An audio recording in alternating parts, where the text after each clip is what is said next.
अध्याय 1681 बौने को फंसाया। एक तेज सीटी की आवाज ने काल का ध्यान आकर्षित किया और एक एल्फ ने उन्हें समुद्र तट पर बुलाया, जहां वे उस क्षेत्र में काम करने वाले सभी लोगों और समुद्र तट के पास सोने वाले लोगों के लिए नाश्ता तैयार कर रहे थे। यहाँ असल में घर थे, जो स्थायी आवास की तुलना में झोपड़ियों या तंबू जैसे अधिक थे। यह एक ढांचा था, लेकिन ड्रूइड और पादरी इसी को पसंद करते थे।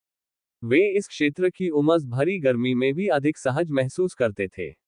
उन्हें यह भी पता चला कि रे ने उनके लिए जो नए कपड़े बनाए थे, वे बेहद आरामदायक। इनमें हवा का संचार होता था, गर्मी अंदर नहीं रुकती थी, लेकिन सुबह की धूप शरीर पर नहीं पड़ती थी। वे दोपहर की धूप से बचाव के लिए बहुत पतले थे, लेकिन रसोई में तैनात बौनों को इससे कोई फर्क नहीं पड़ा। उन्हें काम करने के लिए छांव में जाने की आदत थी। तुमने अपने एल्व्स को किस रूप में सजाया है? एल्डर डगलस ने पूछा जब उसने देखा कि वे नन्हे बच्चों के लिए रात का खाना परोसना शुरू कर रहे हैं। ये रे ने बनाया है। दरअसल मैं किसी पवेलियन संप्रदाय की एक बुजुर्ग महिला से मिली थी और मुझे उनका पहनावा बहुत पसंद आया। रे को भी वह पहनावा पसंद आया और अब उसने यहाँ के निवासियों के लिए इसे हरे रंग में बनाया है। बुजुर्ग ने गंभीरता से सिर हिलाया। हो सकता है मैंने लेडी रे की वास्तव में सुसंस्कृत परवरिश को कम आंका हो। सभ्य परवरिश का क्या मतलब है? टेना ने काल की बाहों में बैठे हुए पूछा। इसका मतलब है कि वह कलात्मक चीजों की बहुत सराहना करती है।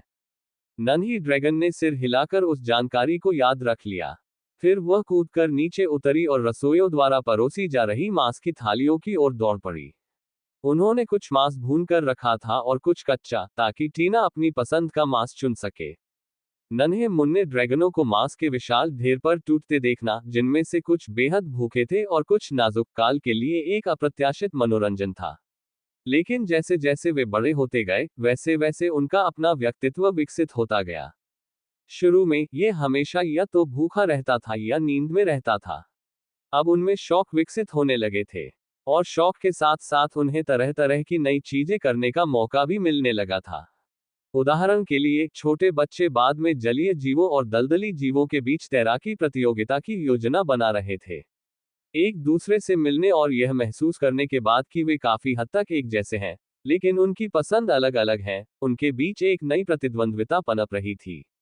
युवा ड्रैगनों के बीच हर चीज को एक चुनौती में बदला जा सकता था। काल और एल्डर समुद्र तट पर नाश्ते का आनंद ले रहे थे, तभी नींद से भरी आंखों वाली अनिला अपनी डिवाइन मूरकैट शेड के साथ वहां आए। जाहिर है, वे पूरी रात अभ्यास कर रहे थे, और अनिला थकी हुई लग रही थी। सुप्रभात, श्रीमान काल। ओह, मुझे लगता है मुझे जाने में कुछ मदद चाहिए।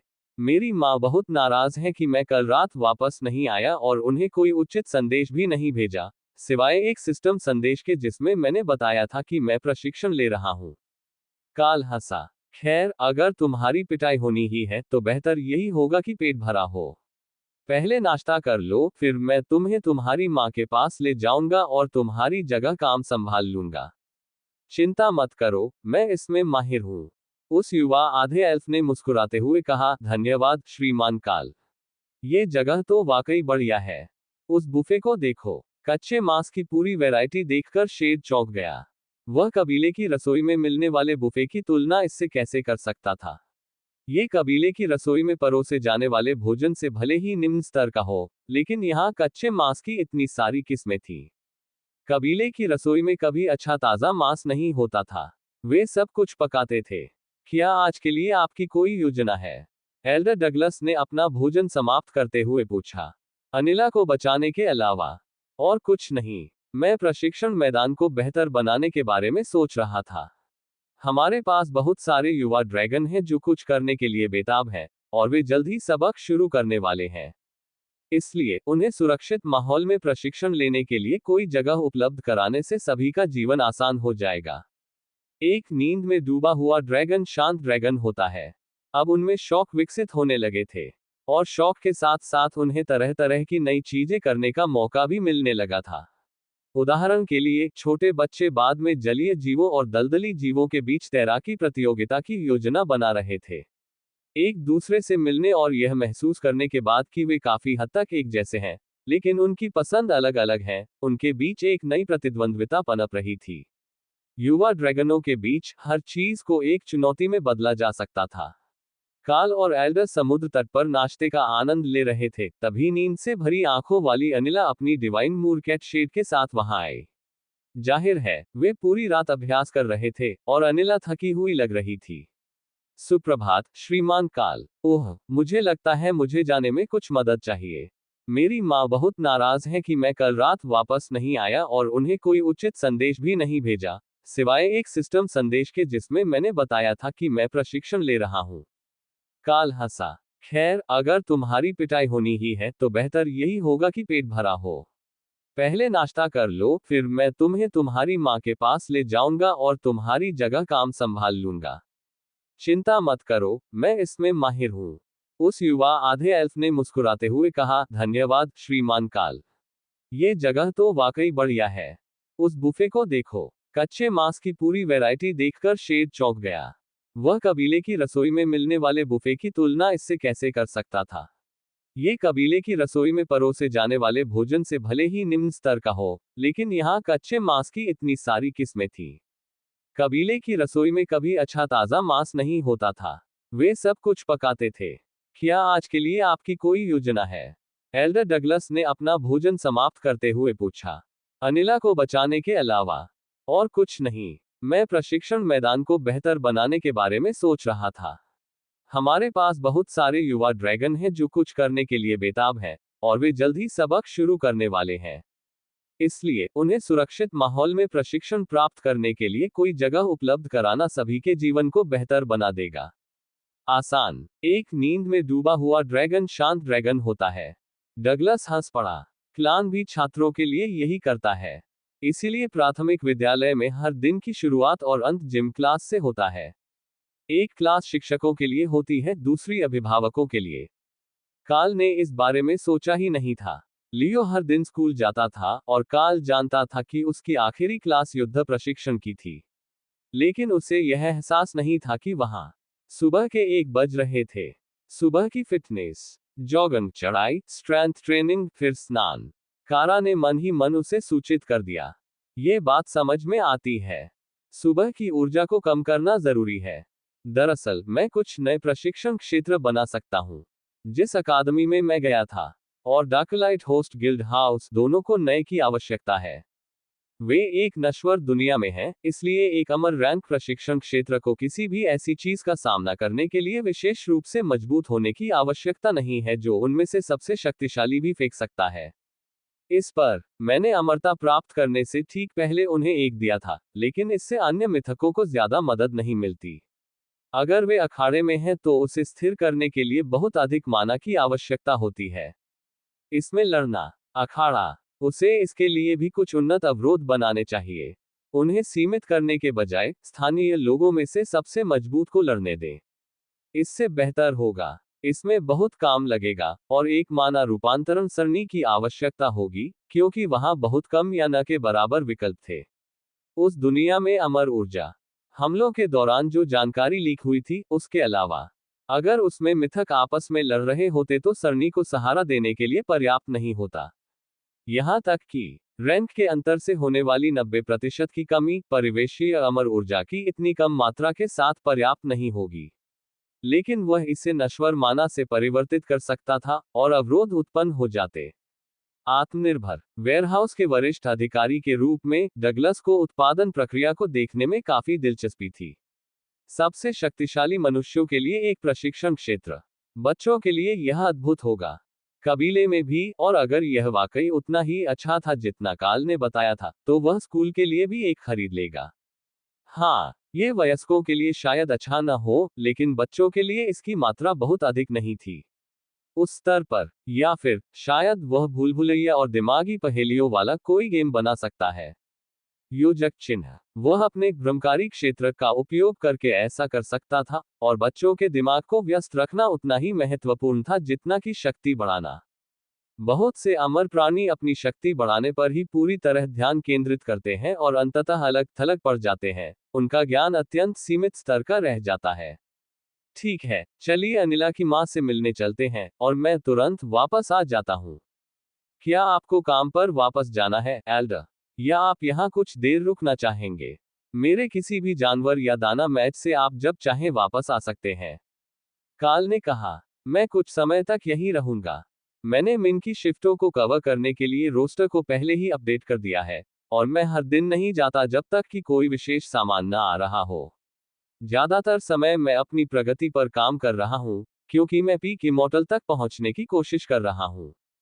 युवा ड्रैगनों को आवश्यक ज्ञान दिलाने में मदद करने के लिए कुछ समय यहाँ रहना अधिक महत्वपूर्ण है। साथ ही इससे मुझे अपनी उन कमियों को दूर करने में भी मदद मिल सकती है जो मुझमें अभी तक है। मुझे पता है कि मैंने किसी चीज को नजरअंदाज कर दिया है, लेकिन मुझे बिल्कुल पता नहीं है कि वह क्या है। उसने आह भरी। कार्ल ने सिर हिलाया। अपनी अज्ञानता के प्रति सजग होने से बुरा कुछ नहीं है। न जानना ठीक है, लेकिन एक बार जब आपको पता चल जाता है कि आप नहीं जानते, तो ये तब तक एक और तरह की यातना बन जाती है जब तक आपको ये पता नहीं चल जाता कि आप क्या नहीं जानते थे। एक तरह से इस मामले में मैं नीले ड्रैगनों के साथ सहानुभूति रखता हूँ। डगलस हंसा। मैं इस बात पर आपसे सहमत हूँ। उनका जीवन खामोश पीड़ा से भरा होता है। जिलाज एलायंस हाउस में सैफायर को छींक आ गई। उसे यकीन था कि कोई उसके बारे में बात कर रहा है। लेकिन कारा उसके लिए बिजली के मूलभूत नियम पर एक किताब लाई थी, और वह उसे पढ़ते हुए उसकी नकल करने में व्यस्त थी। यह एक तरह से अपने खुद के शोध के लिए नोट्स बनाने जैसा था, लेकिन क्योंकि वह किताब की नकल कर रही थी, इसलिए वह कुछ भी छोड़ नहीं सकती थी, यहां तक कि दोहराए जाने वाले हिस्सों को भी नहीं। उम्मीद है इससे उसे समझने में मदद मिलेगी। सिस्टम के अनुसार वह प्रक्रिया के 80% से अधिक हिस्से को पूरा कर चुकी थी, लेकिन उसे यह नहीं पता था कि यह किताब कितनी आगे तक जाती है। बस फर्क इतना था कि कारा इसे उसके पास लाई थी, और यह एक स्कूल की पाठ्यपुस्तक के रूप में थी। द इमोर्टल वर्ल्ड वास्तव में एक अलग ही स्तर पर था। उन्होंने अपने बच्चों को मूलभूत नियमों को समझना सिखाया, जो कि आम मनुष्यों के लिए, यहां तक कि उन लोगों के लिए भी जो टोटेम रैंक तक पहुंचने वाले थे, सफलतापूर्वक करना असंभव माना जाता था। बेशक अब जब काल ने पिछले सभी रिकॉर्ड तोड़ दिए थे, तो वह इस विषय पर प्रचलित धारणा पर पुनर्विचार कर रही थी। लेकिन उसके पास अभी उस परिकल्पना का परीक्षण शुरू करने के लिए पर्याप्त संसाधन नहीं थे। अगर वह कारा से तत्वों पर आधारित पाठ्यपुस्तकों का पूरा सेट मंगवा सकती, तो कम से कम वह उन्हें अनाथालय ले जा सकती थी और वहां ड्रैगन उनका अध्ययन कर सकते थे। अन्य प्रजातियों की पसंद अलग अलग हो सकती है, लेकिन ड्रैगन काफी हद तक अनुमान लगाने योग्य थे। अपने कमरे में रखे लूट के ढेर के ऊपर बैठी कारा करवट बदलकर आईने में देखने लगी, और अचानक सामने आई तस्वीर पर उसकी नजर पड़ी।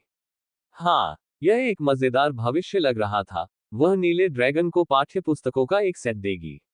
सोचिए, हमेशा इतनी व्यवस्थित रहने वाली सैफायर के मन में एक ऐसा विचार आया जिससे इतनी अराजकता फैल गई। वह अपनी जगह छोड़कर पहाड़ के भूमिगत गांव में स्थित भोजन कक्ष में चली गई ताकि उसे नाश्ते से पहले तेज रोशनी का सामना न करना पड़े। और तभी वह येवान के बिल्कुल आमने सामने आ गई। सिस्टर कारा, मेरे भगवान कहते हैं कि आप मजेदार काम कर रही हैं। क्या मैं आ सकती हूँ? कारा ने छोटे ड्रैगन के सिर पर थपथपाया। आपको अभी और बाद के बीच अंतर करना सीखना होगा। असली मजा तो बाद में आएगा। पहले तो सभी को बहुत काम और पढ़ाई करनी है। उन्होंने समझाया। नन्हे ड्रैगन ने भौहें चढ़ा ली। मुझे समझ नहीं आया। उसके मन में बस वर्तमान क्षण ही था। अगर कुछ मजेदार हो रहा था, तो क्या इसका मतलब यह नहीं था कि उसे जाना चाहिए? बाद में का क्या मतलब था? ये शब्द मानो उसे उन मजेदार पलों से वंचित करने के लिए ही बोला गया था। ठीक है, मैं तुम्हें अग्रिम तैयारी की अवधारणा समझा दूंगी। ये तुम्हारे लिए भी महत्वपूर्ण होगा, भले ही तुम्हारा देवता अराजकता का देवता न हो। कारा मान गई। नन्हे ड्रैगन को चुराना हमेशा मनोरंजक होता था। कबीले के सदस्यों को नन्हे ड्रैगन बहुत पसंद थे, और टीना को पहले ही एक मौका मिल चुका था। लेकिन वह चुपके से नहीं आई थी। जब वह अपने पीछे पीछे लड़खड़ाते हुए नन्हे अजगर को लेकर नाश्ते पर पहुंची, तब तक टेसा को पहले ही पता चल चुका था कि बिज्जू क्या कर रहा है। कारा के लिए मृत्यु के देवता के बच्चे से दोस्ती करने की कोई भी स्थिति ऐसी नहीं थी जिसमें गंभीर परिणाम न हो। उसके चेहरे के भाव देखकर कारा समझ गई कि उसने गलत अनुमान लगाया था। पुस्तकालय से किताबें लाने के लिए किसी और को भेजना बेहतर होगा। अगर वे किताबें सैफायर को भेजते हैं, तो कोई भी उन्हें सैफायर से नहीं जोड़ पाएगा, और किसी को भी शक नहीं होगा कि वह गड़बड़ी पैदा करने की कोशिश कर रही है। उसे कॉफी की जरूरत थी, आज सुबह उसका मूड ठीक नहीं था। ठीक है, जाने से पहले मैं तुम्हें कुछ अद्भुत दिखाने जा रही हूँ, कारा ने फुसफुसाते हुए कहा, इतनी धीमी आवाज में कि टेसा और नाचटिया उसे सुन सके। फिर उसने येवान के लिए एक छोटे कटोरे में कॉफी डाली और दोनों महिलाओं अवरोधन के लिए आगे बढ़ा। नहीं, ऐसा मत करो। अगर आप नवजात शिशुओं की देखभाल तब तक नहीं करने की योजना बना रहे हैं जब तक कि उनकी सारी ऊर्जा खत्म न हो जाए, तो उन्हें पूरी तरह से कैफीन युक्त भोजन न दें। नाचटिया ने चेतावनी दी। सौदा, ये वान, सुबह का हैप्पी जूस ट्राई करो। ये बहुत बढ़िया है। लोट्स को भी ये पसंद है। कारा के उत्साह को देखकर टेसा ने अपनी आंखें घुमाई। लोट्स को भी कैफीन के सेवन से उसी कारण से रोका गया था जिस कारण से चूजों को रोका गया था। येवान ने किसी के भी मन बदलने से पहले ही उस गर्म काले तरल को झटपट अपने मुंह में डाल लिया। ये बहुत गर्म था, लगभग उसकी जीभ जल गई थी। लेकिन वह स्वाद, वह तीखापन, ओह, वह समझ सकता था कि कमल को भी ये तथाकथित सुबह का रस इतना पसंद क्यों आएगा। लेकिन वे इसे हर दिन क्यों नहीं प्राप्त कर सकते थे? क्या यह एक दुर्लभ संसाधन था जो केवल वयस्कों तक ही सीमित था? सिस्टर कारा वास्तव में उनके प्रति बहुत अच्छी थी। कॉफी खत्म होने के बाद उसने अपना पेट इतनी धीरे धीरे भरा कि उसे भूख न लगे।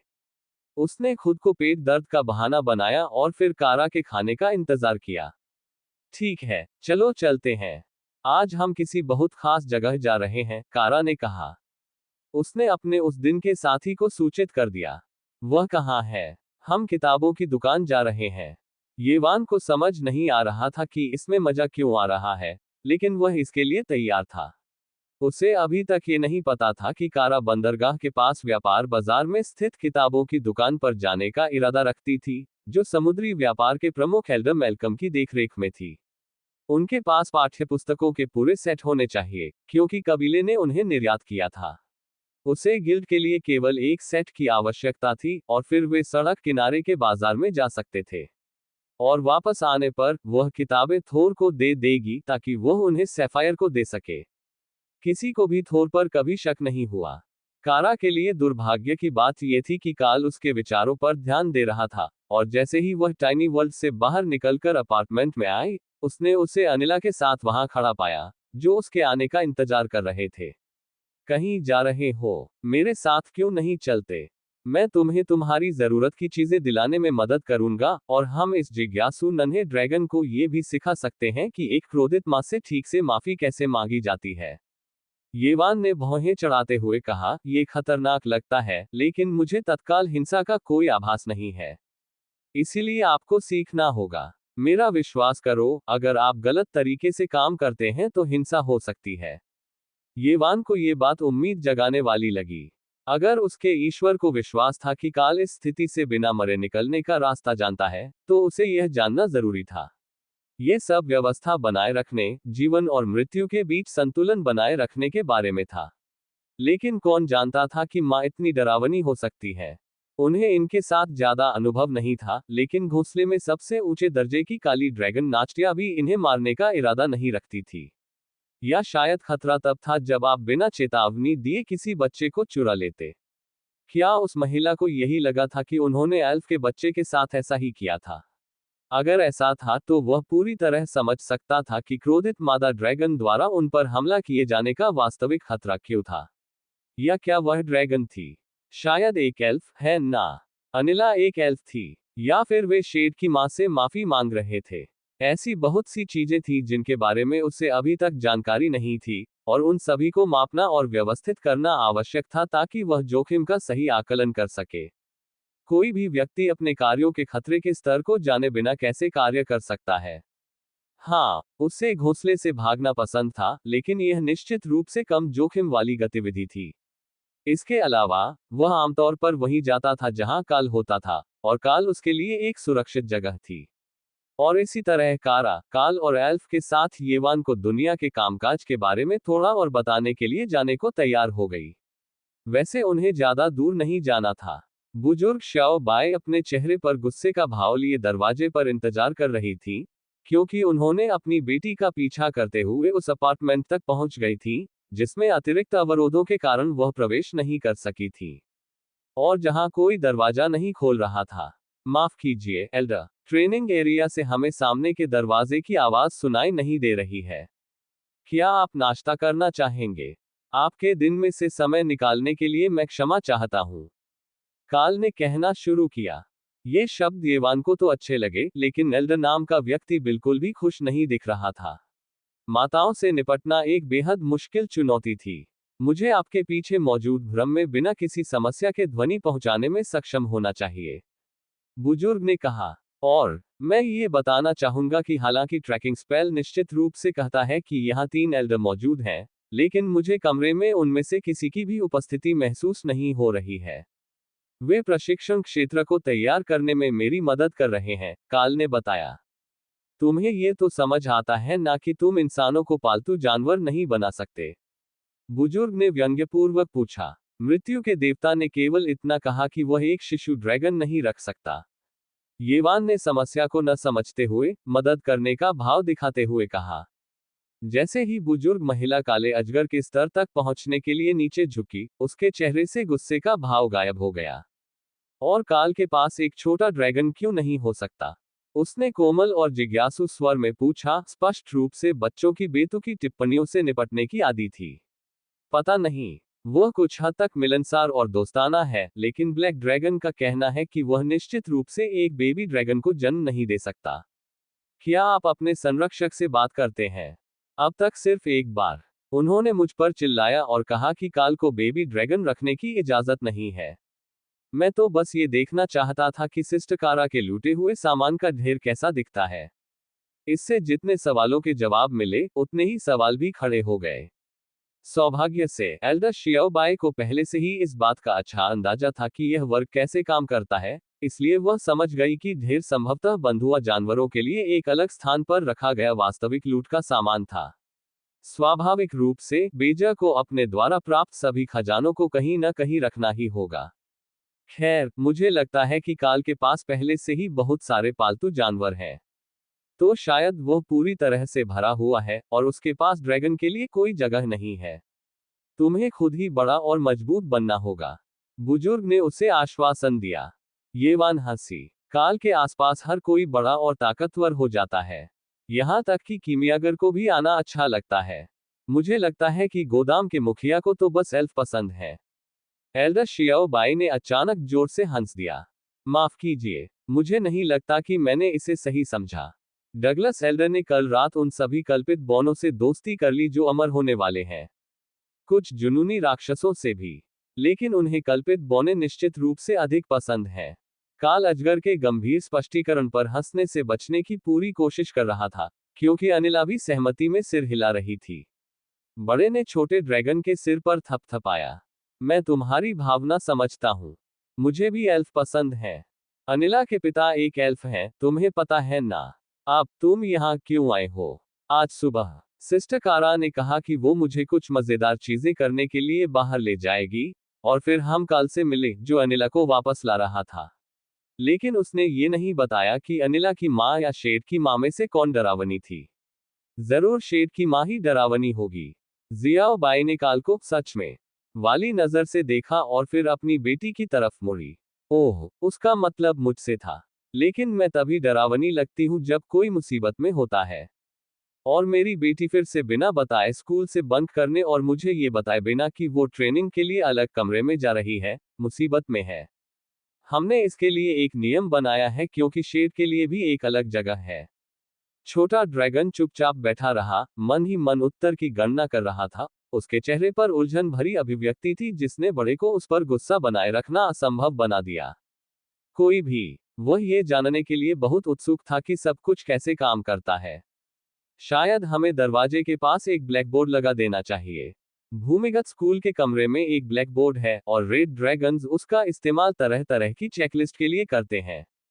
मुझे यकीन है कि इसका इस्तेमाल लोगों को ये बताने के लिए किया जा सकता है कि कौन आया था और कौन चला गया था। जब तुम बड़े हो जाओगे, तब तुम्हें सिस्टम मैसेज के मजे समझ आएंगे। अभी मुझे अपनी बेटी को स्कूल ले जाना है, भले ही उसे देर हो जाए। आपसे मिलकर खुशी हुई, येवान। काल, मैं तुमसे बाद में बात करूंगा। मुझे एल्डर सुकरात से भी बात करनी है। काल ने सिर हिलाया। इस समय द टाइनी वर्ल्ड एक बेहद गुप्त रहस्य था, इसलिए बेहतर यही था कि इसे गुप्त ही रखा जाए। यह दिखावा करने से बेहतर था कि इसका कोई अस्तित्व ही नहीं है।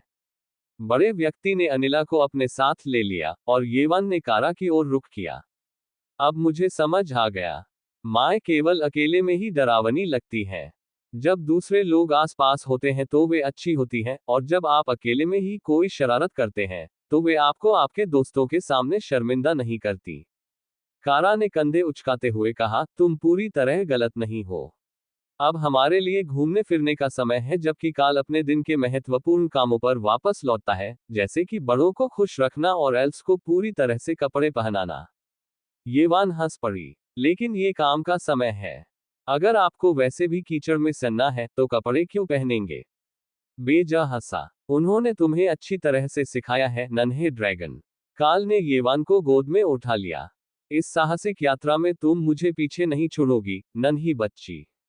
चलो, हम एक किताबों की दुकान ढूंढते हैं ताकि हम नीले ड्रैगन को खुश रख सकें। येवान ने आगे बढ़ने की उत्सुकता में अपना पंजा आगे बढ़ाया, किताबों की दुकान की ओर। ऊर्जावान ड्रैगन सब कुछ देखने की कोशिश करते हुए काल के कंधों पर लिपट गया और समूह द्वार की ओर बढ़ गया। स्वाभाविक रूप से इसने काफी ध्यान आकर्षित किया। ब्लैक ड्रैगन के बच्चे आम फैशन एक्सेसरी नहीं थे। इसके अलावा येवान हर चीज को लेकर उत्साहित था, जिससे स्पष्ट था कि वह अभी अभी पैदा हुआ था और उसने पहले कुछ नहीं देखा था। लोग, इमारतें, यहां तक कि खेत के चूहे के लिए लड़ती दो बिल्लियां भी उस नन्हे ड्रैगन के लिए उल्लेखनीय थी। हम पहले कहाँ जा रहे हैं? मुझे कुछ दुकानों में किताबों की खुशबू आ रही है, येवान ने पूछा। हम पहले व्यापार के बड़े गुरु से मिलने जा रहे हैं। उन्हें शायद पता होगा कि हमें किताबों का पूरा सेट कहाँ मिल सकता है। पुस्तकालय से एक एक करके उधार लेने की जरूरत नहीं पड़ेगी। 100 बच्चों के लिए ये तरीका काम नहीं करेगा, काल ने समझाया। येवान को ये सोचकर हंसी आ गई कि उन सभी को एक एक किताब आपस में बांटनी पड़ेगी। यह तो बिल्कुल भी मुमकिन नहीं था। उसका नाम क्या है? या वो लड़की है? ये अनिला की माँ तो नहीं हो सकती, वरना तुमने पहले ही पूछ लिया होता। क्या वे आपस में दोस्त हैं? क्या कोई लड़ाई होगी? मुझे किसी नन्हे जीव के मरने का आभास हो रहा है। ओह, उधर भी मुझे लगता है चूहे हैं। सुबह सुबह सड़कों पर मौजूद भीड़ येवान की कहानी सुनकर मुस्कुरा उठी, और काल ने देखा कि कुछ लोग चुपके से उनका पीछा करने के लिए अपनी दिशा बदल चुके थे। संभवतः दुर्भावनापूर्ण इरादों से नहीं, लेकिन सावधानी कभी भी जरूरत से ज्यादा नहीं हो सकती। आज सुबह एल्डर मेलकम बंदरगाह के पास थे। काल को कबीले के लोगों के बीच से गुजरते हुए उनकी आभा का एहसास हो रहा था। हालांकि वे लोगों से घिरे हुए थे। इसका मतलब है कि उनसे मिलने के लिए शायद ज्यादा इंतजार करना पड़ेगा। येवान का यही काम था, अपने साथ एक प्यारा सा जीव लाना जो लगातार सवाल पूछता रहता हो, आपको ज्यादातर कतारों में सबसे आगे पहुंचा देता था। देखो, यहां तक कि व्यापार करने वाले बड़े को भी प्यारे एल्फ पसंद है। क्या ये कोई आम बात है? ड्रैगन ने पूछा। तभी काल उन लोगों के साथ इंतजार करने लगा जो बड़े का ध्यान अपनी ओर खींचना चाहते थे। उनके और बड़े मेलकम के बीच एक नीले एल्फ जहाज का दल था, जो सब मुड़कर देखने लगे थे कि उनके कप्तान के बारे में कौन इशारे कर रहा है। जब उन्हें पता चला कि ये एक छोटा काला ड्रैगन है तो एल्फ बस हंस पड़े। छोटे अजगर, अधिकतर लोग हमसे डरते हैं, प्रथम साथी ने उन्हें बताया, एक आंख पर काले धातु का पैच लगाकर मुस्कुराते हुए। ऐसा क्यों है? मुझे समझ आता है कि आप उससे डरती हैं। शिप मॉम्स भी शायद दूसरी मॉम्स जितनी ही डरावनी होती हैं, लेकिन वे आपको डरावना क्यों समझती हैं? फर्स्ट मेट ने धीरे से येवान के सिर को सहलाया। मैं भूल ही गया था कि काले ड्रैगन कितने शानदार होते हैं। वे डरते हैं क्योंकि हम उनसे ज्यादा ताकतवर हैं। अपनी टीम के बाहर के ताकतवर लोगों के आसपास रहना कमजोर दिमाग वाले लोगों को डराता है। येवान ने भौहें चढ़ाई। ये बात समझ में नहीं आई, लेकिन बलवान लोगों के पास सारा अच्छा ज्ञान और भोजन होता है। एक नन्हे ड्रैगन के लिए तो ये तर्क ठीक है, लेकिन जब तुम अपने घोंसले से दूर जाओगे तो पाओगे कि दुनिया इतनी अच्छी नहीं है। लेकिन तुम एक काले ड्रैगन हो, तुम जल्द ही स्वाभाविक रूप से समझ जाओगे। यह उन चीजों में से एक है जो तुम्हारा ईश्वर तुम्हें सिखाएगा। ओह, मेरे भगवान ने मुझे पहले ही एक बात सिखा दी है। खैर, 2 बातें। महत्वपूर्ण बात यह है कि संतुलन होना चाहिए। हमें प्रकृति के ड्रैगनों के प्रति दयालु होना चाहिए क्योंकि वे जीवन का प्रतिनिधित्व करते हैं, नई चीजें बनाते हैं ताकि मृत्यु उब न जाए। नाविक उसकी व्याख्या पर हंस पड़े। हाँ, प्रकृति की पुजारिनें इसी कारण से काफी लोकप्रिय है। क्या आप किसी सुकुबी से मिले हैं? वे राक्षसों के लिए वही काम करती हैं जो प्रकृति की पुजारिनें ड्रैगन देवताओं के लिए करती हैं। येवान ने सिर हिलाया। मैं एक से पहले ही मिल चुकी हूँ, लेकिन मैंने उसे हाल ही में नहीं देखा है। वह एक हिंसक व्यक्ति को अपने अपार्टमेंट में ले गई थी और वे वापस बाहर नहीं आए हैं। वह कोई राक्षसी नहीं है। वह एक अलग तरह की जुनूनी दानव है और उसे बस उन्मादी लोग पसंद हैं, कारा ने मददगार ढंग से समझाया। ओह, जैसे एल्डर को एल्व्स पसंद है। इससे भी बढ़कर उसे उन्मादी लोग बहुत पसंद हैं। कपकेक से भी ज्यादा। शायद उतना नहीं, कपकेक काफी अच्छे होते हैं। फर्स्ट मेट ने सहमति में सिर हिलाया और साथ ही साथ बात को आगे बढ़ाया। कपकेक्स के खिलाफ तर्क देना मुश्किल है। बाद में उसे बिज्जू से पूछना पड़ेगा कि किस उन्मादी राक्षस को स्थानीय राक्षसों में से किसी एक ने पकड़कर घसीट कर ले गया था। ये कहानी कुछ ऐसी लग रही थी जिसे वे मिलकर एक गीत बना सकते थे। एल्डर मैल्कम ने अपने कप्तान को बर्खास्त किए बिना उन्हें आगे बढ़ने का इशारा किया। से बात कर रहे हैं। काल, मुझे लगता है कि तुम दोनों को मिलना चाहिए। लेकिन पहले, क्या तुम्हें मुझसे कुछ काम है? मुझे मूलभूत नियमों पर आधारित छात्रों की पाठ्य पुस्तकों का पूरा सेट और बुनियादी शिक्षा चाहिए। मैंने नवजात शिशुओं के एक बड़े समूह को शिक्षित करने में मदद करने की सहमति दी है। येवान ने बड़े बुजुर्ग को हाथ हिलाकर अभिवादन किया। नमस्ते। क्या आपको बरसेरकर से ज्यादा कपकेक पसंद है? हाँ, मुझे कहना होगा कि अगर विकल्प दिया जाए तो कपकेक बरसेरकर से बेहतर है। मेरे पास वो पाठ्य पुस्तकें भी हैं जिनकी आपको जरूरत है। लेखकों के पास कुछ पुस्तकें भंडार में हैं, और मुझे लगता है कि आपके पास उन्हें खरीदने के लिए क्लेम क्रेडिट्स हैं, इसलिए आपको नकद भुगतान नहीं करना पड़ेगा। लेन देन। काल ने कंधे उचकाते हुए कहा, दोनों ही ठीक है। मेरे पास पैसे भी हैं। जी हाँ, मुझे लगता है कि आपके पास पैसों की कमी नहीं होगी।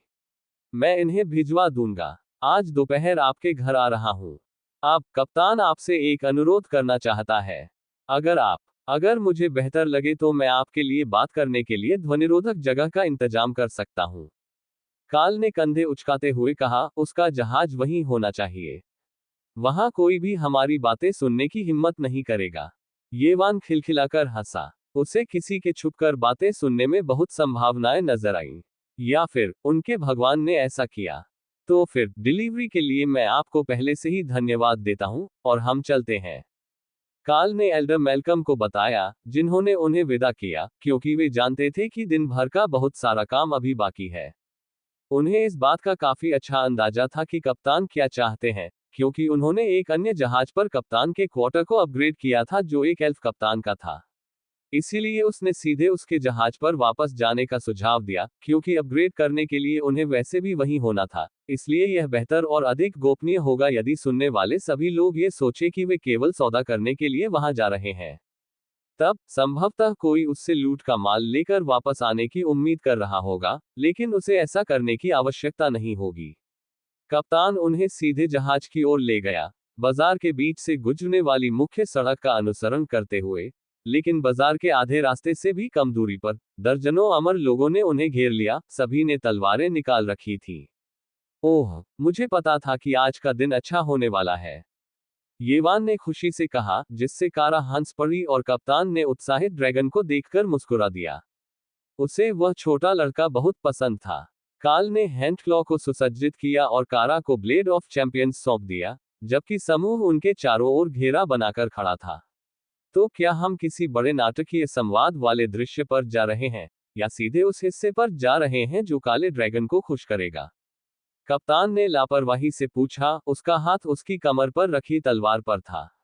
ड्रैगन और अपनी स्टोरेज रिंग्स मुझे सौंप दो। इतनी छोटी सी बात पर अपनी जान गंवाने की कोई जरूरत नहीं है। समूह के नेता, एक साधारण दिखने वाले सुनहरे बालों वाले व्यक्ति ने आदेश दिया। रे को बहुत गुस्सा आएगा कि वह इसे देखने से चूक गई।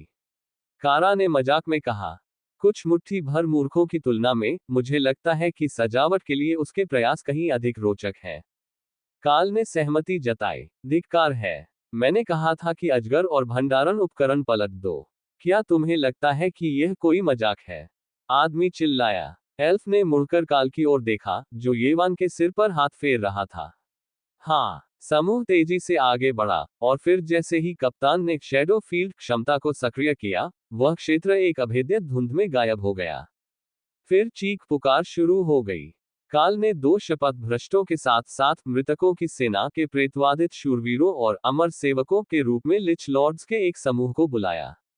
मृतकों की डरावनी हंसी येवान की उन्मादी हंसी के साथ मिल रही थी, जो पहली बार अपने संरक्षक की महिमा देख रहा था। काल और कारा सोल साइट का उपयोग करके हमलावरों का पता लगा रहे थे, लेकिन असली नुकसान ओथब्रेकर और उसकी डैमेज मिररिंग क्षमता से हो रहा था, जो एक साथ सभी हमलावरों को निशाना बना रही थी। काल ने हैंडक्लॉ से एक तलवार को रोका, और फिर देखा कि एक स्पेक्ट्रल नाइट ने उस आदमी को पीछे से भाले से मार डाला, और फिर उसे अंधेरे में फेंक दिया। दूर से चीखने चिल्लाने की आवाज आ रही थी, क्योंकि एल्फ के जहाज के चालक दल उन्हें बचाने के लिए दौड़े, लेकिन किसी के हस्तक्षेप करने से पहले ही लड़ाई खत्म हो गई थी। और इस तरह से घात लगाकर हमला करने वालों से निपटा जाता है। सिस्टम इंटरफेस के लिए तुम अभी थोड़े छोटे हो, लेकिन जब तुम बड़े हो जाओगे तो मैं तुम्हें उचित कौशल सिखा दूंगा। काल ने येवान को समझाया, जो मृतकों की बिखरी हुई आत्माओं के उसके भीतर प्रवाहित होने से उत्साह से कांप रहा था। यह आइसक्रीम से भी बेहतर है। लगभग भुने हुए चिकन जितना ही स्वादिष्ट है। कप्तान द्वारा अपना अवरोध हटाने पर येवान ने सहमति जताई। अच्छा, यह एक तरीका है। आप शायद मरे हुओं को भगा सकते हैं, उसने काल को बताया। सही कहा, वे लोगों को डरा देते हैं। काल ने मरे हुओं को जाने दिया, लेकिन ओथब्रेकर को उनके अंगरक्षकों के रूप में बाहर रखा। इसकी वास्तव में कोई आवश्यकता नहीं थी, जहाज के पूरे चालक दल ने पहले ही उन्हें तलवारें निकालकर घेर लिया था, और एल्डर मेल्कम के नेतृत्व में सुरक्षा बल शत्रुता को समाप्त करने के लिए आ चुका था। ठीक है, क्या हुआ? फर्स्ट मेट ने बाजार की सड़क पर बिखरे हुए शवों को देखते हुए पूछा। घात लगाकर हमला किया गया। लूट की कोशिश नाकाम रही, कप्तान ने कंधे उचकाते हुए कहा।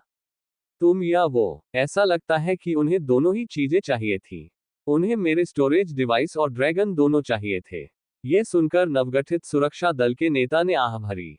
किसी ने द काल से ड्रैगन चुराने की कोशिश की। वे स्थानीय तो नहीं हो सकते, वरना उन्हें बेहतर पता होता। एक छोटा सा सवाल, कितनी बार ऐसा होता है कि आप पर अचानक हमला होता है और आपको यह एहसास ही नहीं होता कि इस पूरी स्थिति में कुछ बहुत ही अजीब था?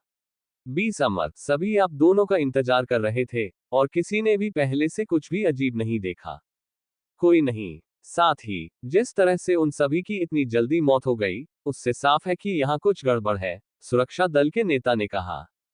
अच्छा सुझाव है। हमें शायद कुछ को फिर से चालू करके देखना चाहिए कि क्या हो रहा है ना? काल सुझाव दिया। कप्तान ने भौहें चढ़ाते हुए कहा, क्या इनमें से किसी को पुनर्जीवित किया जा सकता है? मुझे तो इनकी आत्मा को बहुत नुकसान पहुंचा हुआ दिख रहा है।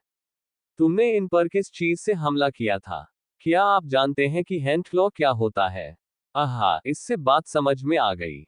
अगर आपका मतलब जीवित हथियारों से है, यानी चुराई गई आत्मा के सार से गढ़े गए वृक्ष आत्माओं से, तो इससे निश्चित रूप से बात समझ में आ जाएगी। यह नुकसान हुआ है। हाँ, कुछ हद तक।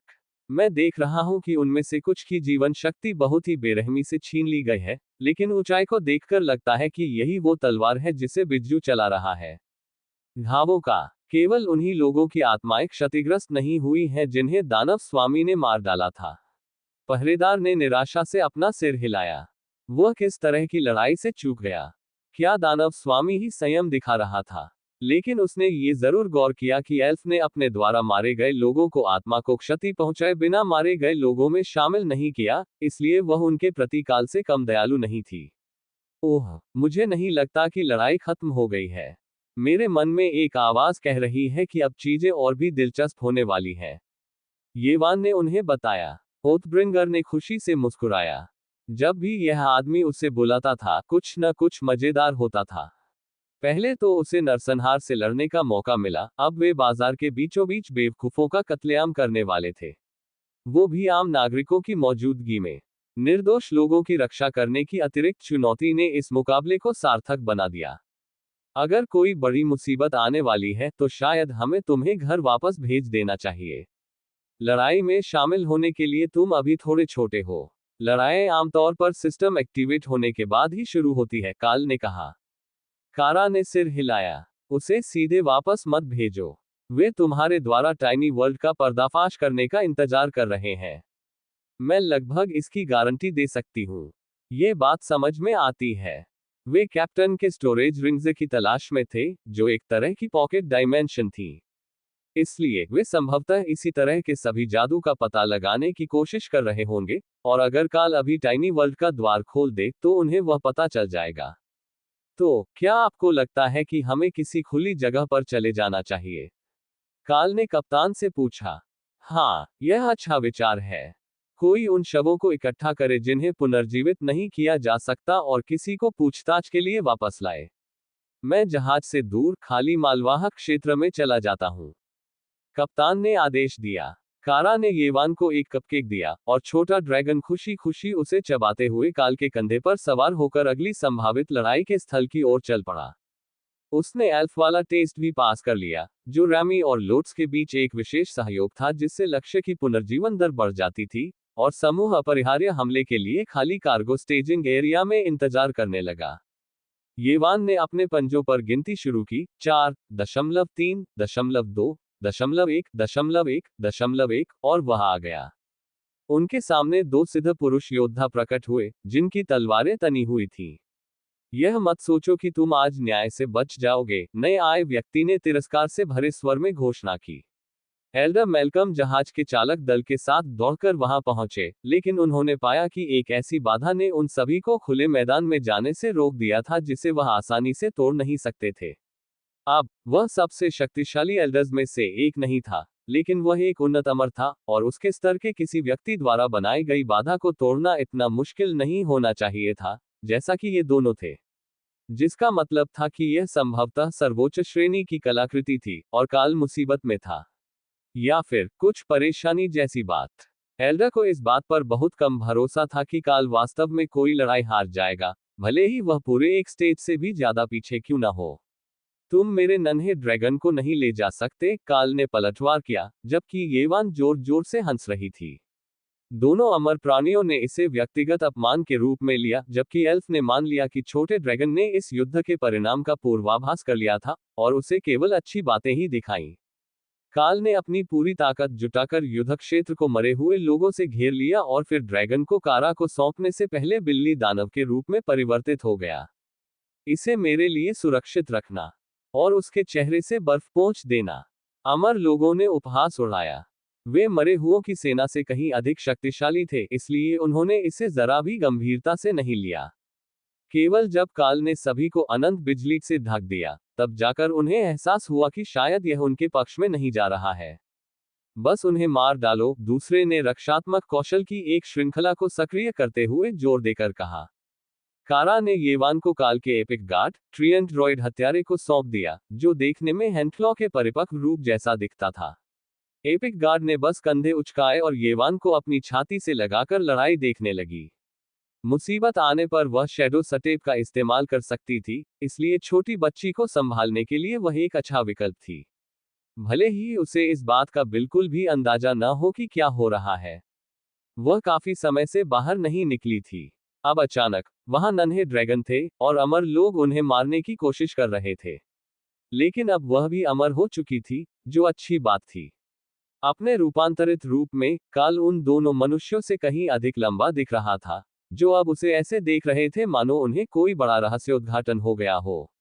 अगर उन्हें ये लग रहा था कि उसे दानव समझकर उन्हें कोई फायदा होगा, तो उनका दिन उम्मीद से भी कहीं ज्यादा बुरा होने वाला था। मैं पहले जाऊंगा, ओथब्रेकर ने बिना किसी संदर्भ के घोषणा की। फिर वह गायब हो गया और सीधे अमर लोगों के ऊपर फिर से प्रकट हुआ। दोनों पुरुषों ने राक्षसों द्वारा चलाए जा रहे 4-4 तलवारों के प्रकोप से बचने के लिए जी जान से संघर्ष किया, जिससे तलवारें चमक उठी। क्या हम मदद नहीं करेंगे? कप्तान ने पूछा। उन्हें थोड़ा समय दीजिए। ओथब्रेकर को अपना काम पसंद है, और वे उसे इतनी जल्दी हराने वाले नहीं हैं। यहां तक कि एंडेड भी केवल धीरे धीरे करीब आ रहे थे, जबकि सेरो के आकार के दो ग्रेटर गोलेम ने एपिक गार्ड के दोनों ओर रक्षात्मक स्थिति ले ली थी, और सहज रूप से नवजात शिशु की रक्षा कर रहे थे। धिक्कार है, ये क्या है? अमर प्राणी ने कसम खाए, इससे पहले कि शपथ तोड़ने वाले ने उसे धक्का देकर बाधा से टकरा दिया। हालांकि शक्ति के मामले में वह दानव तकनीकी रूप से उससे काफी कमजोर था, लेकिन वह इतना तेज था कि आमने सामने की लड़ाई में उनके पास उसे हराने का कोई तरीका नहीं था। उन्हें अपनी उच्च स्तरीय क्षमताओं को सक्रिय करने का समय भी नहीं मिल पाया। हालांकि उन्हें केवल आधा सेकंड चाहिए था, और अब वह समय उनके पास था। एक अत्यंत शक्तिशाली तलवार सिर के ऊपर प्रकट हुई, लेकिन कारा के नलिफाई की बदौलत ओथब्रेकर तक पहुंचने से पहले ही गायब हो गई। राक्षस ने उसे आंख मारी, फिर लड़ाई में वापस शामिल हो गया, जिससे हमलावर यह सोचकर हैरान रह गई कि अभी अभी क्या हुआ था। तभी काल को एहसास हुआ कि वे अकेले नहीं थे जो लड़ रहे थे।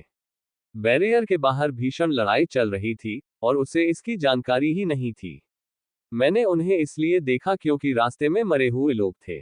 उसने तुरंत अपना इंटरफेस चेक किया और पाया कि कबीले ने एक संदेश भेजा था। सभी सदस्यों के लिए alert. New home merchant clan पर ग्रेलपेद्रन टेम्पलर्स द्वारा हमला किया जा रहा है। अमर प्राणियों में से एक ने अपने खाली हाथ में एक ताबीज को कुचलकर उसे सक्रिय कर दिया, और दो और अमर प्राणी अवरोध के भीतर प्रकट हो गए। लगता है ये हमारा खीरा है। सज्जनों, अगर आप किसी चुनौती की तलाश में हैं, तो आप बिल्कुल सही जगह पर आए हैं। सिस्टम सूचना डाकोलाइट होस्ट ने ग्रेलपेद्रन टेम्पलर्स को गिल्ड युद्ध के लिए चुनौती दी है। ऊपर आकाश में शब्द प्रकट हुए, और काल का पशुवत कवच रूप बदल गया, जिससे उसका गिल्ड टैबट दिखाई दिया, जिस पर 3 सुनहरे चुनौती के छल्ले बने हुए थे। फिर काल ने युद्ध ध्वज को प्रकट किया और उसे अपने पीछे जमीन में गाड़ दिया। अब अमर लोग इस चुनौती को ठुकरा नहीं सकते थे, खासकर जब उनके सामने इतना खुला उकसावा मौजूद था। युद्ध पताका कलाकृति श्रेणी का विशाल क्षेत्र मंत्र उपयोगकर्ता के पूरे युद्ध क्षेत्र में फैलता है। एक संपूर्ण सहयोगी सेना में मिलने वाले लाभ। इसका उपयोग केवल युद्धकाल में ही किया जा सकता है। नवगठित दोनों अमर मुस्कुराए, और उनमें से एक ने जमीन में गाड़ने के लिए एक झंडा निकाला। हालांकि यह एक उचित युद्ध ध्वज नहीं था। ओह, अब मुझे समझ आया। इसी वजह से मुझे झुनझुनी हो रही थी। येवान को एहसास हुआ, आज कुछ लोगों की मौत तो निश्चित ही होने वाली थी। काल ने मरे हुओं को बाहर की ओर मुड़ने का आदेश दिया, जिससे वे बाधा को तोड़ते हुए ग्रेलपेद्रन टेम्पलर्स और न्यू होम मर्चेंट क्लैन के बीच चल रहे बड़े युद्ध में शामिल हो गए। कबीले के सदस्यों को शायद इस बात का एहसास नहीं था कि गिल्ड युद्ध की घोषणा हो चुकी है, लेकिन जैसे ही बाधा गिरी, अनंत बिजली और काल के सभी बफ्स, जिनमें रैम्पेज और सीमित अजेयता शामिल थे, पूरी युद्ध शक्ति पर फैल गए। इससे उनमें से काफी लोग भ्रमित हो गए, जो कुछ ही क्षण पहले लड़ाई में हार गए थे। लेकिन अब उनके कौशल से भारी नुकसान होता था, और जिन हमलों से पहले उन्हें गंभीर चोटें आती थीं, अब उन पर मामूली खरोंच भी नहीं आती थी। इतने बड़े पैमाने के युद्ध में यह एक बहुत बड़ा फायदा था। फिर बाकी के जानवर और टाइनी वर्ल्ड के एल्डर्स काल के पीछे आ गए। हमें आपको अक्सर अकेले बाहर जाने देना चाहिए, रे ने उनका अभिवादन किया। दाना ने आह भरी, क्या हुआ? और ये कौन है? उन्होंने मेरे नन्हे ड्रैगन को चुराने की कोशिश की। उसने येवान की ओर देखा, और छोटे ड्रैगन ने कंधे उचका दिए। उन्हें खुद भी इसका कारण नहीं पता था। यकीनन वे ये तो नहीं सोचते होंगे कि उनके पास काल से ज्यादा कुछ देने को है ना? ये तो सरासर बेतुकी बातें थीं, उनकी शक्ति के अनुरूप नहीं। अमर योद्धा ने अपनी तलवार घुमाई, और काल चुनौती स्वीकार करने के लिए समूह से अलग हो गया, हालांकि यह आधिकारिक नहीं थी। कम से कम अभी तो नहीं। तुम्हें क्या लगता है कि तुम एक प्राचीन अमर प्राणी का सामना कर पाओगे, बच्चे? मैं अभी तुम्हारी इस अकड़ को चूर चूर कर दूंगा। दोनों के बीच टकराव में पंजे स्टील से टकराए और बुजुर्ग पीछे हट गया, उसका हाथ खून से लथपथ था। काल मौका तलाशते हुए चारों ओर चक्कर लगा रहा था, तभी उसकी आत्मा की ऊर्जा के अंश उसके पंजे में समा गए। धिक्कार है इन शैतानों पर, जो हमेशा किसी न किसी प्रकार के प्रतिबंधित हथियारों का इस्तेमाल करते हैं। कारा ने उस आदमी के अगले हमले को नाकाम करने की कोशिश की, लेकिन वह नाकाम रही और एल्डर की गति कई गुना बढ़ गई, जिससे वह पहले की तुलना में 10 गुना तेजी से हमला करने लगा। यहां तक कि ओथब्रेकर भी उसकी इस कुशलता से प्रभावित हुआ, और काल तो उसकी गति के सामने बिल्कुल ही फीका पड़ गया। हालांकि काल को गति पर निर्भर रहने की जरूरत नहीं थी। एल्डर की तलवार से चीरकर फटे उसके शरीर से कैस ब्लास्ट बाहर की ओर फट गया, लेकिन बदले में उसकी त्वचा झुलस गई। प्रत्येक हमले के साथ हमलावर से आत्मा की एक बढ़ती हुई धारा निकलती जा रही थी, जबकि काल हताशा से हमलावरों के कौशल को रोकने की कोशिश कर रहा था ताकि उसे कोई बड़ा नुकसान न हो। युद्ध का रुख तेजी से बदल गया, और रे पहले से ही कहीं और लड़ रही थी। ब्लड डिस्ट्रक्शन का उपयोग करके बनाए गए शवों से ब्लड गोलेम्स की सेना खड़ी कर रही थी। दुश्मन सेना में हर मौत उनकी तरफ से एक और योद्धा थी, और रैम्पेज पूरे कबीले के लिए लगातार क्षति बढ़ाने वाले बफ्स जमा कर रहा था। जैसे ही उसने अमर से आत्मा की ऊर्जा सोख ली, काल के मन में एक धुंधली सी अनुभूति हुई। अब वह जान चुका था कि एक शून्य अमर कैसा होना चाहिए और एक शून्य अमर और एक उन्नत अमर में क्या अंतर है। परिवर्तन करने से पहले उसे अभी लंबा रास्ता तय करना था, लेकिन उसे अब कोई संदेह नहीं था कि जैसे ही उसकी अमर आत्मा पूरी तरह से रूपांतरित हो जाएगी, वह उन्नत अमर बन जाएगा। एक अप्रत्याशित प्रतिद्वंद्वी से मिला एक शानदार उपहार। आकाश में भीषण शक्ति से चीर फाड़ मच गई, जो हॉक द्वारा उत्पन्न प्रलयकारी नरक की आग से भी कहीं अधिक भयानक थी। बाजार की दुकानें चकनाचूर हो गईं और बंदरगाह में खड़ी नावें या तो क्षतिग्रस्त हो गईं या फिर उस बल से डूब गईं। कबीले के नेता भी युद्ध में शामिल हो गए थे। ऊपर दो सर्वोच्च श्रेणी के योद्धाओं के बीच लड़ाई को देखते हुए सतह पर मरने वालों की संख्या अचानक कुछ कम लगने लगी। यदि कबीले पर लगे सुरक्षा कवच काम नहीं करते, तो यहाँ सब कुछ ही हमलों में नष्ट हो जाएगा। आम लोग और बच्चे आश्रय की तलाश में भाग रहे थे ताकि इमारतों को कोई नुकसान पहुंचने से पहले वे भूमिगत आश्रयों में पहुंच सकें। लेकिन लड़ने में सक्षम बाकी सभी लोग सड़कों पर थे, यहाँ तक कि कुछ ऐसे बच्चे भी जो शक्ति के मामले में अमर थे लेकिन अभी तक स्कूल की पढ़ाई पूरी नहीं कर पाए थे। कबीले के परिसर में एक असली युद्ध छिड़ चुका था, और इसका केवल एक ही परिणाम होना था। या तो आप जीत जाते या आपका कबीला खत्म हो जाता। काल के पीछे दाना की गोलेम सेना युद्ध के मैदान में एक बीचहेड पर तैनात थी, जहां घायल लोग ठीक होने के लिए आ सकते थे, क्योंकि तियान और लियो के पास क्षेत्र को ठीक करने की क्षमता सक्रिय थी। काल ने कैस वोटेक्स से हमला किया और एल्डर की छाती में एक गड्ढा बन गया, जो धीरे धीरे ठीक हो गया। आत्मा सोखने की शक्ति से उसकी ऊर्जा कम होने लगी और उसकी गति धीमी पड़ने लगी। अब वह काल के सभी हमलों को रोक नहीं पा रहा था। पहले उसने कैस वोटेक्स से हमला किया, फिर एक पंजे ने उसकी छाती पर वार किया। ये गलत था, पूरी तरह गलत। वह समझ गया था कि काल अभी भी शून्य अमरता के प्रारंभिक चरण में था, जबकि वह स्वयं लगभग चरम अमरता प्राप्त कर चुका था। लेकिन वह मुकाबले में कमजोर पड़ रहा था, और उसे समझ नहीं आ रहा था कि ऐसा क्यों हो रहा है। न्यू होम मर्चेंट क्लैन के पास ऐसी कोई शक्ति नहीं थी। अगर उनके पास लड़ाकों को इस स्तर तक शक्ति प्रदान करने की क्षमता होती, तो पूरे महाद्वीप को पता चल जाता। तो फिर क्या कुछ गलत हो गया था? युद्ध क्षेत्र में हर जगह और अधिक लड़ाके आ रहे थे। ग्रेलपेद्रिन टेम्पलर्स के सभी सदस्यों ने वह नोटिस देख लिया था कि वे युद्ध के मैदान में, और उनका परिसर ग्रालपेद्रिन शहर में हजारों किलोमीटर दूर स्थित है, दूर जा रहा था, और साथ ही खाली भी हो रहा था। हालांकि यह लड़ाई न्यू होम कबीले के क्षेत्र में थी, लेकिन अगर टेम्पलर्स ये लड़ाई हार जाते, तो न्यू होम कबीले के बचे हुए लोगों का भी सफाया कर दिया जाता, और उनके शहर को लूट ले। अमर लोक में युद्धों का यही हाल था। दोनों पक्षों की नजरों से परे, न्यू होम और कोंडिम के बीच में एंटी पोर्टल मंत्रों और अमर प्राणियों की एक नाकाबंदी बन गई थी, जिसमें केवल ग्रेलपेद्रिन से खोले गए पोर्टलों को ही छूट दी गई थी। अल्मेक्सेई संप्रदाय ने हस्तक्षेप किया और घोषणा की कि युद्ध में किसी के भी सहयोगी शामिल नहीं होंगे। वे दिखावटी तौर पर दोनों पक्षों के सहयोगी थे और उन्हें इस बात का कोई अंदाजा नहीं था कि लड़ाई किस वजह से शुरू हुई। लेकिन अगर पूरा क्षेत्र एकजुट हो जाता, तो उन्हें इस लड़ाई में किसी एक पक्ष को चुनना पड़ता, जिसे वे शुरू से ही नहीं देखना चाहते थे। और इसका मतलब था उन सदस्यों को खोना जिन्हें खोने की उन्हें जरूरत नहीं थी। हालांकि नाकाबंदी के कारण अन्य सहयोगियों ने विरोध प्रदर्शन किए, लेकिन वे आधे अधूरे थे। टेम्पलर्स किसी भी कारण से न्यू होम पर हमला करने गए थे, सहयोगी बलों के रूप में अपने अनुबंधों को निभाने के अलावा। इसमें अन्य संप्रदायों और कुलों का कोई लेना देना नहीं था। जैसे ही आत्मा को सोखने की प्रक्रिया तेज हुई, बुजुर्ग एक घुटने पर लड़खड़ा गया। उसे पता था कि उसका अंत निकट है, बस कुछ और सेकंड, और उसके पास पुनर्जीवित होने के लिए भी पर्याप्त आत्मिक ऊर्जा नहीं बचेगी। डार्कलाइट होस्ट के उस दानव ने उससे सब कुछ छीन लिया था, सदियों की उसकी मेहनत, बनाई हुई शक्ति नष्ट हो गई। जैसे ही नुकीली उंगलियों ने उसका सिर उसके कंधों से अलग किया, उसकी आंखों में आक्रोश भड़क उठा और काल ने सांस लेने के लिए कुछ देर रुक गया। थोर, रेमी और कारा एक साथ एक और उन्नत अमर प्राणी से लड़ रहे थे और धीरे धीरे आगे बढ़ रहे थे। लेकिन शपथ तोड़ने वाला लगभग पहले दो को खत्म कर चुका था। जुड़वा राक्षसों ने अपने लक्ष्य को पूरी तरह से थका दिया था, क्योंकि अदम्य पूरे न्यू होम बल पर प्रभावी था। काल एक बार फिर युद्ध में शामिल हो गया और थोर की सहायता के लिए आगे बढ़ा, जो मानवरूपी रूप में लड़ रहा था ताकि कारा और रेमी के अंगरक्षक अपना काम कर सकें। नागा के उपचार के प्रतीक तियान और दाना के उपचार केंद्र के पास थे, लेकिन उसके बिजली के हमले घातक थे, और हेलस्टॉर्म के ज्वलंत भंवरों में दुश्मन के आक्रमण कौशल को सोखने का एक अजीब तरीका था।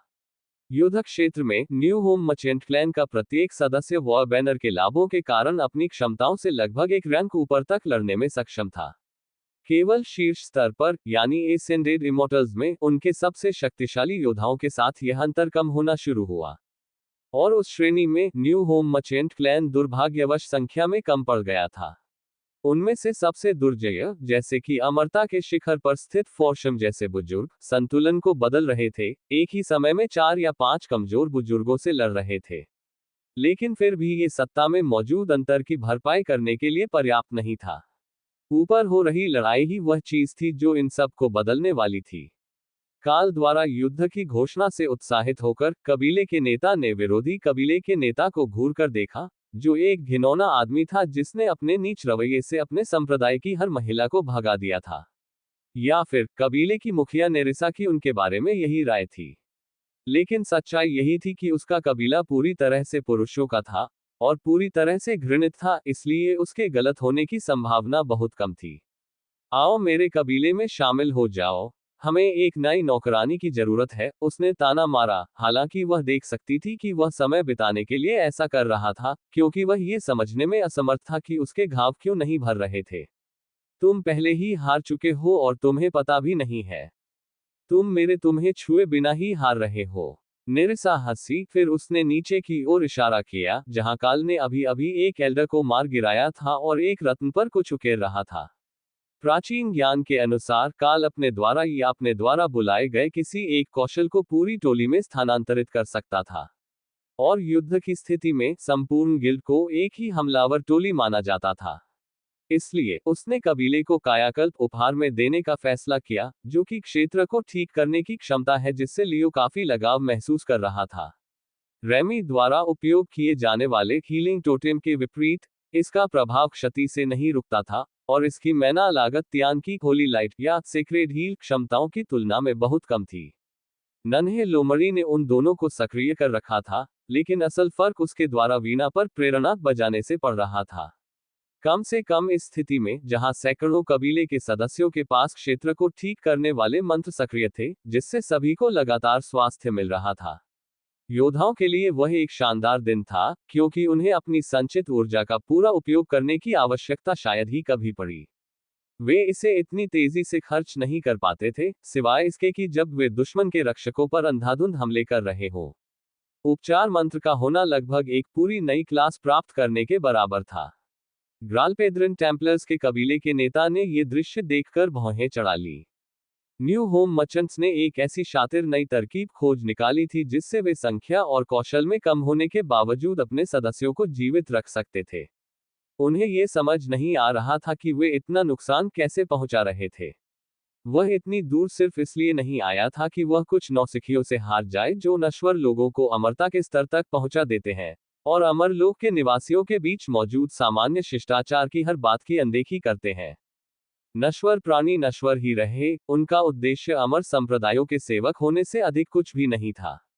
यह एक आसान जीत होनी चाहिए थी, क्योंकि उसके सदस्यों ने इस महीने कबीले के परिसर को छोड़कर जाने वाले सभी नए सदस्यों को लूट लिया था और उसके आने से पहले उनकी संपत्ति हड़प ली थी। उन्हें कैसे पता चला और उन्होंने इसे कबीले के युद्ध में बदल दिया, यह उसे नहीं पता था। लेकिन इससे कोई फर्क नहीं पड़ता था, उसकी सेना अभी भी कहीं अधिक शक्तिशाली थी और उसकी अतिरिक्त सेना जल्द ही यहां पहुंचने वाली थी। उस इलाके के किसी भी संप्रदाय में इतनी हिम्मत नहीं थी कि वह न्यू होम के साथ मिलकर उसके खिलाफ खड़ा हो सके।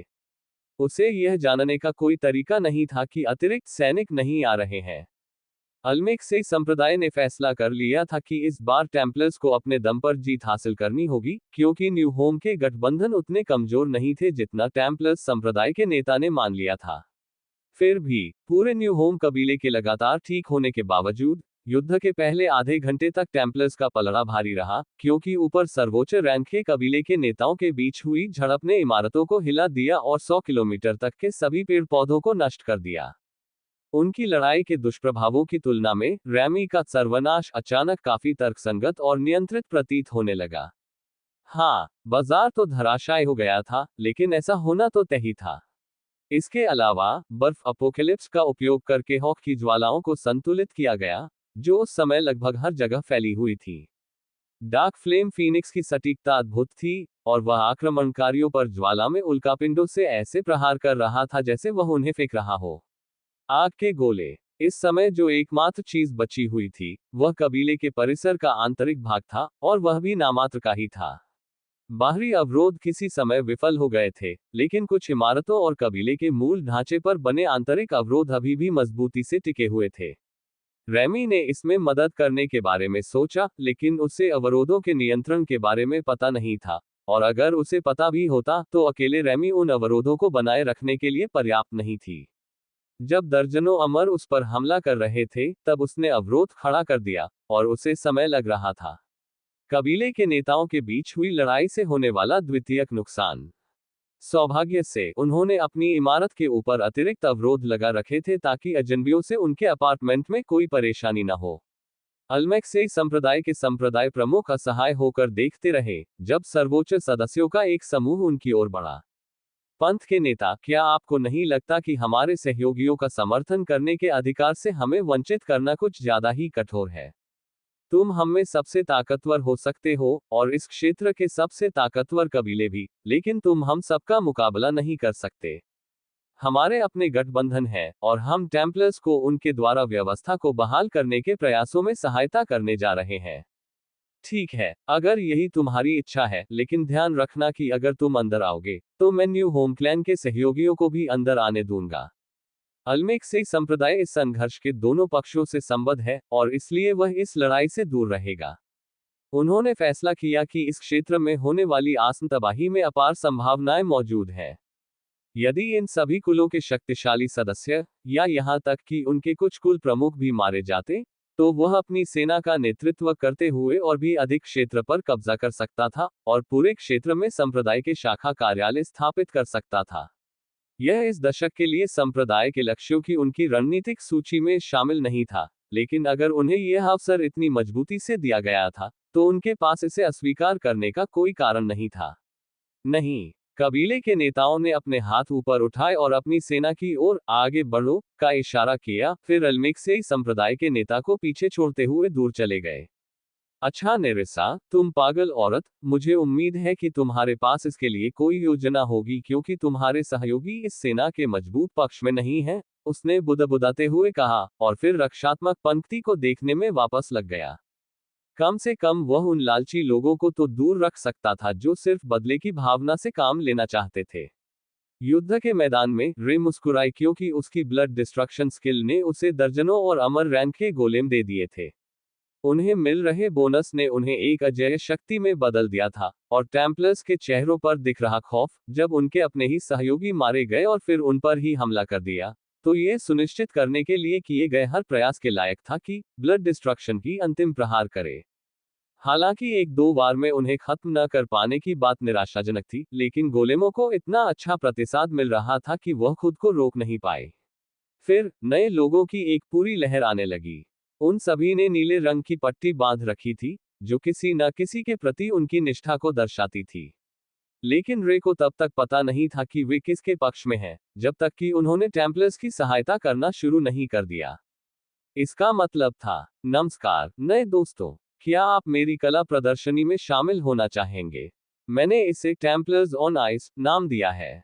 उसके सामने खड़े अमर लोगों का समूह एक पल के लिए भ्रमित सा लग रहा था, तभी थोर ने उनके पैरों के नीचे बर्फ के तत्व का उपयोग करके बुलवार को सक्रिय कर दिया, जिससे पूरा क्षेत्र एक स्केटिंग रिंक में बदल गया।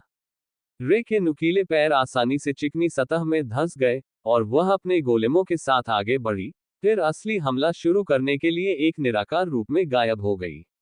नए सैनिकों की पिछली पंक्तियों से खून बहने लगा क्योंकि उन्हें एहसास हुआ कि यह लड़ाई वैसी नहीं थी जैसी दिख रही थी।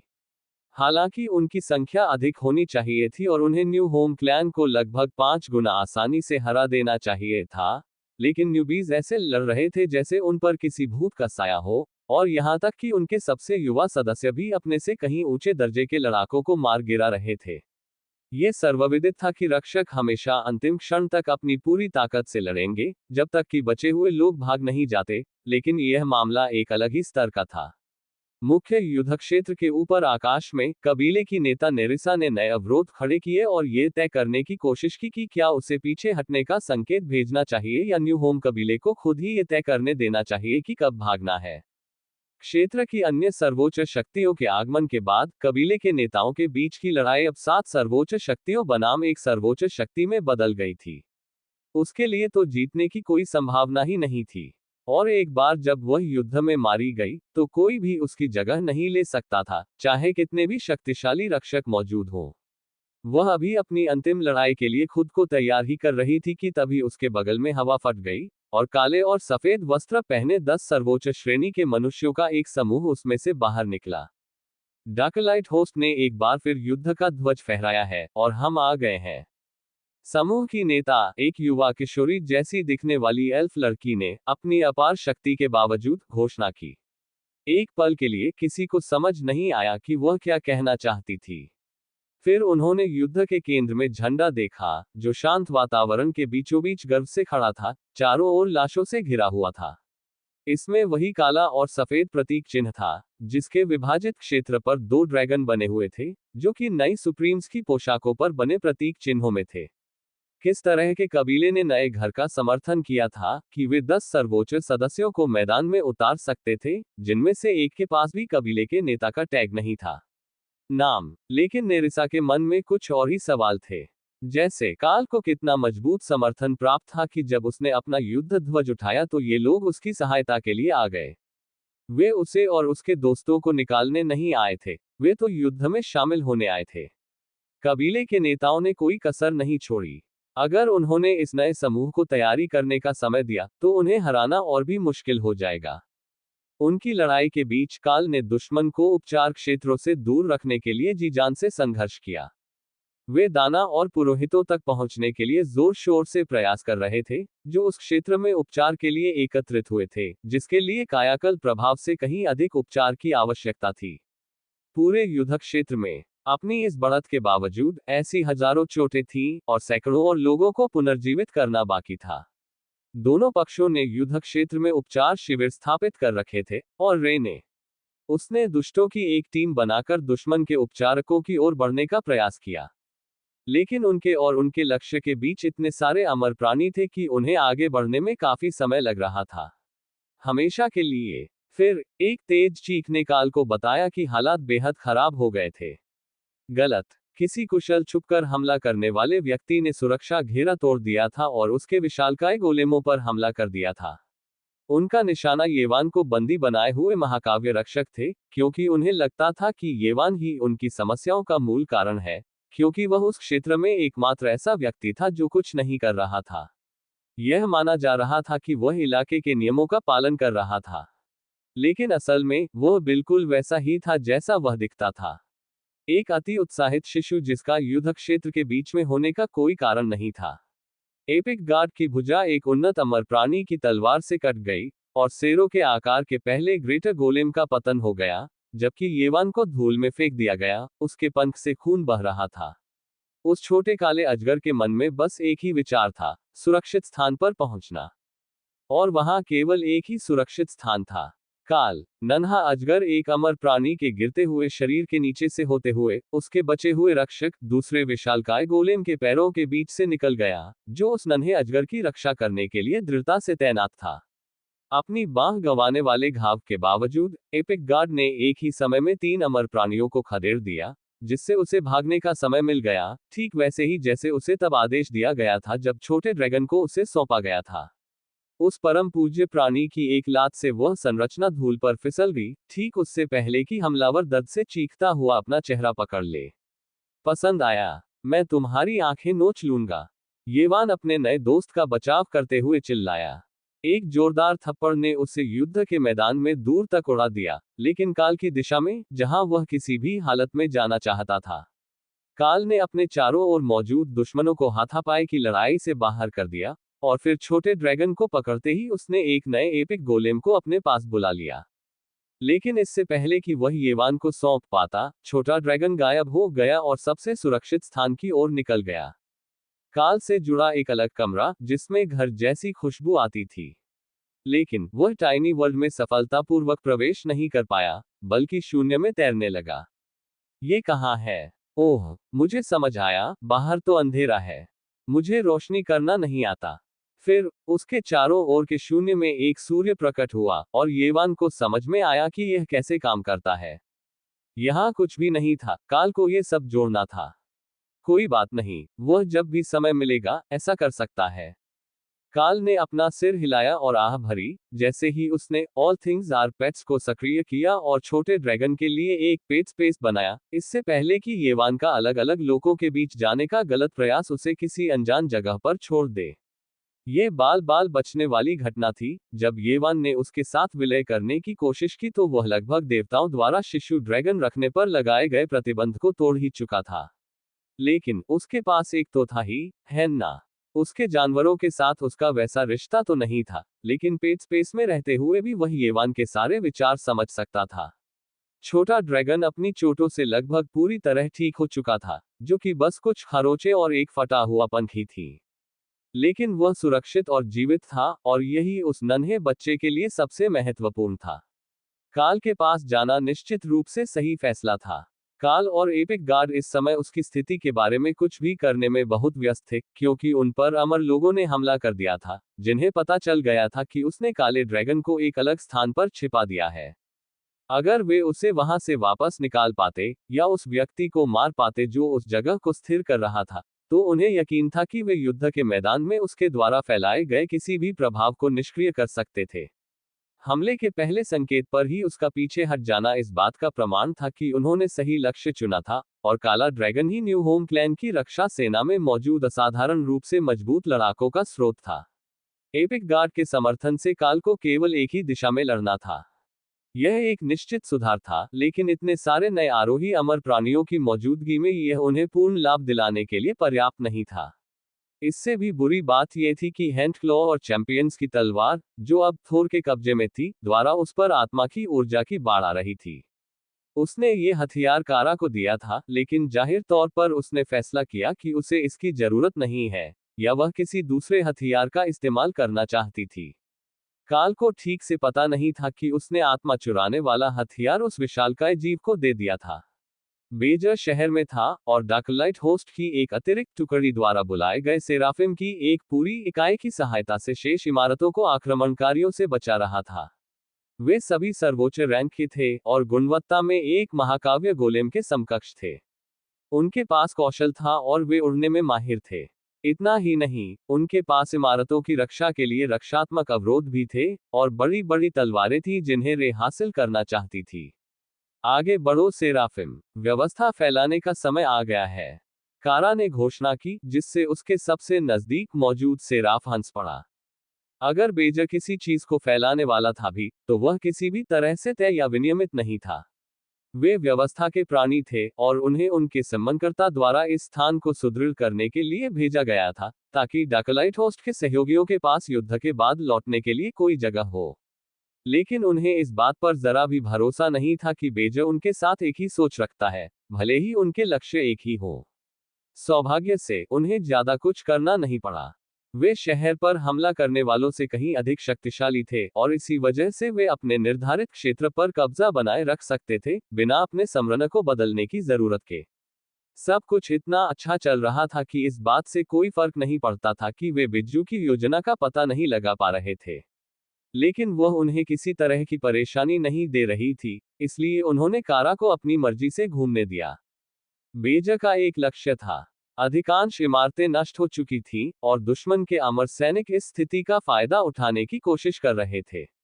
सेराफिम उन लोगों को खत्म कर रहे थे जो शहर के लिए खतरा थे, लेकिन वे लूटपाट करने वालों के पीछे नहीं पड़ रहे थे। लूटपाट करना उसका क्षेत्र था। इसके अलावा अगर यह किसी दुश्मन से मिला होता तो वह अपने कबीले के सदस्यों से चोरी तो नहीं कर रही होती, है ना? वह इसका अधिकांश हिस्सा वापस दान कर सकती थी और वे उसे अपना दोस्त मान लेते। परोपकारी, यह एक शानदार योजना थी। वह कीमती या निजी चीजें अपने पास नहीं रख सकती थी, लेकिन लोगों को उनकी चीजें लौटाने पर उसे पहचान मिलती थी। उसके लिए यह बात भी मायने रखती थी। प्रतिष्ठा, जैसे जैसे युद्ध का रुख बदल रहा था और अमर योद्धा उपचार केंद्र की ओर बढ़ रहे थे, लियो के लिए अपने मानव रूप से अपने स्वाभाविक स्वरूप में लौटने का समय आ गया था। एक छोटे टोटोलन के रूप में वह कई तरह के कौशल का उपयोग कर सकता था, लेकिन वास्तविक युद्ध की बात आती तो वह बहुत छोटा पड़ जाता। एक विशालकाय कछुआ होने के कारण उसे और भी कई परेशानियां झेलनी पड़ी, लेकिन जो लोग उसके पास आते थे, उन्हें अपने पंजों से थप्पड़ मारना बेहद संतोषजनक था।